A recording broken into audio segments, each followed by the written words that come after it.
Hi everybody, welcome back to my channel. My name is Kendra Shanti and I am your Lieblingsauslanderin, your favorite foreigner. Obviously, we are in some confusing and uncertain times that are far from over. Actually, things were starting to get a little bit better. You know, people were going out, we were having fun, and things, very quickly started to get worse.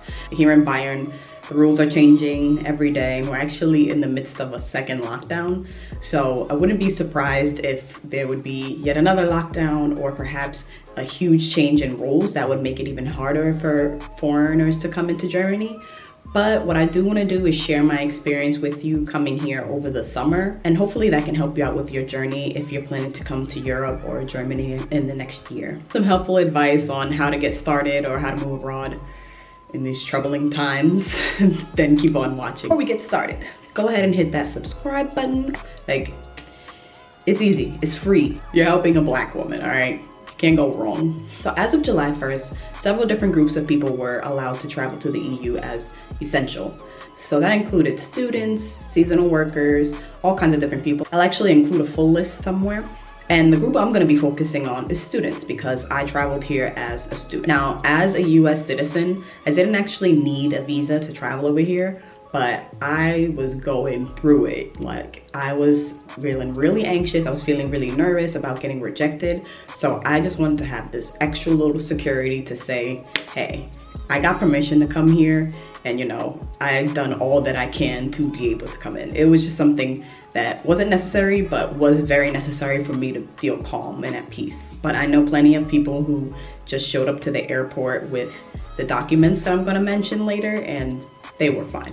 So once I got all my paperwork together to get my visa, I made the appointment as soon as possible. And I went to the embassy, the German embassy in New York, and I received my passport back in the mail with my visa inside about a month later.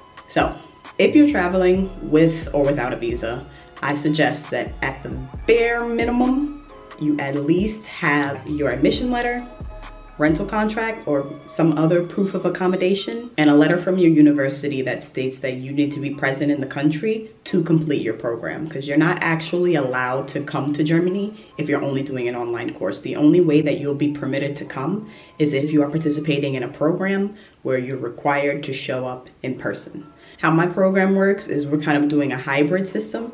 So some of my classes are online and some of my classes are in person. Therefore, my university sent out a letter to every student that said that we needed to be present to complete the program. Just to be safe, I had a bunch of other paperwork that literally nobody cared about. I had my health insurance card. I had also kind of been going back and forth with the German border police, asking them, is this okay? Can I get in with this? Is this fine? And they always really give you these vague answers like, yes, what you have is acceptable, but it's up to the individual border guard whether or not they're gonna let you in. And to add another layer of trickiness, I didn't fly directly to Germany. I flew to Spain first. Those flights directly into Germany were like 2-3 times the price. I had to figure out how to work with the Spanish government, how to work with the German government, all to try to figure out if I had enough paperwork and if I was gonna be granted entry. In retrospect, I had very little to worry about because I had the right paperwork to prove that I was essential. But once again, I was very, very nervous and very, very anxious because this is something that I've wanted to do for a very long time, and it's something that I felt like wasn't gonna happen once the world shut down. So once again, all of these things really aren't necessary, but it was really good for me to have them as a backup. It really made me feel more secure because actually I flew out of JFK. When I was at JFK, I saw an entire family getting turned away from their flight. They were also flying to Europe. I'm not sure what exactly their situation was, but I heard the airport personnel tell them, you have no right to get on this flight. So I'm guessing they didn't have a visa, passport, anything that allowed them to get on. So, I went up to the counter like, please don't send me back home. I have quit my job.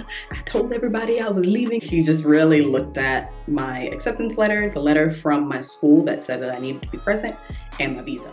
So once I got through TSA, which took about 2 minutes, it was pretty smooth sailing. There was nobody in the airport, which if you know JFK, you know that is insane. Of course, I was super early. I'm always either very, very early for my flight or very late. Like they're closing the gate and I'm going through TSA kind of late. I flew with Air Europa and that was my first time ever flying with that airline. Great. I would highly recommend it. I had a connecting flight from JFK to Madrid, and that flight was about 1/3 full. There was nobody in the seats next to me, and there was nobody in the middle seat between my seat and the other window seats. So that was the first time I had ever had an entire row to myself. I kicked my feet up and I slept the entire flight. Like, usually I'm up for the food. I'm like, where's the flight attendant? Where's the snacks? Where's the dinner?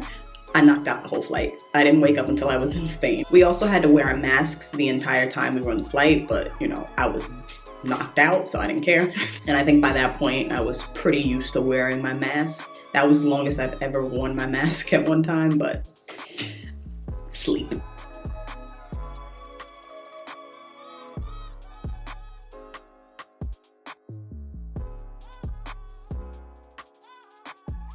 So I landed in Madrid the next morning, and when I got to border control, this was even worse than checking in at JFK. I was shaking, like shaking. That was the moment of truth. Are you actually gonna get into the EU? So I have my documents in a little folder ready to go. I'm nervous, I'm shaking, I'm like, just speak as little as possible. Have everything ready, but be confident and be quiet. So I got to the counter and I said hi to the border agent. He didn't say anything back. He just glanced at my visa, stamped my passport, and kind of just basically threw it back at me. We didn't even exchange a single word. So all that built up stress and anxiety from March just came down to somebody who barely even glanced at my passport, which was so relieving. And once again, in retrospect, just made me realize I kind of blew the whole thing out of proportion. This dude is just like, it's another Monday at the office. My camera died. So the vibe I got overall was that people were definitely a lot more lax than I expected them to be, but also it kind of seemed like different countries are on different pages. Like when I was in the US, they didn't just want to see my visa, but when I was in Spain, he didn't ask to see anything but my visa. I don't know, maybe by that point he was like, you got this far, you must really be here to study. So the second flight from Madrid to Frankfurt was a shorter flight, but it was also more full.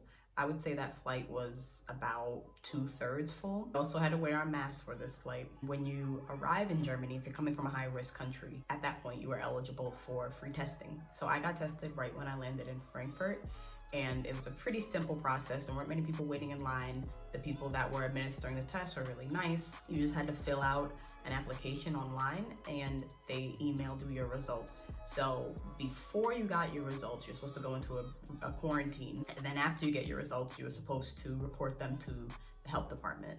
So I got my results about 12 hours after I took the test. They were negative, so I came out of my very brief quarantine after I reported my results to the health department. Then they responded to my email, so I hope they got it. Like I said, people are really lax. So now that cases are going up, the rules are changing a little bit. As of early October, if you're coming from a high-risk area, you're required to get a test when you land, and then you're also required to get a test 5 days later before you can submit those results to the health department and come out of quarantine. We're also currently under a lockdown for the month of November. So that's how things are going right now. I'm slowly trying not to lose my mind all over again. Gyms are closed, bars and restaurants are closed except for takeaway, and people are not allowed to meet in groups. People are not even allowed to meet in private groups in their own households. On one hand, I like these regulations because it means that we're more likely to avoid a big lockdown. But on the other hand, it's kind of disappointing because, of course, you don't want to feel trapped in your house or limited. But, I'm all about whatever it is that's going to be more safe and what's going to keep the cases down longer and help us get rid of this thing. So yes, that was my very anticlimactic journey to Europe. I hope this helped you guys. And like I said, I know things are constantly changing, but I hope this advice can help you in making a decision in the spring when hopefully there are some better conditions. But if you have any questions about this semi-crazy process, feel free to leave me a comment below. In the meantime, y'all stay safe, stay healthy, stay poppin', and give this video a like if you liked it. Give it a like if you didn't like it, and I'll see you guys later. Auf Wiedersehen.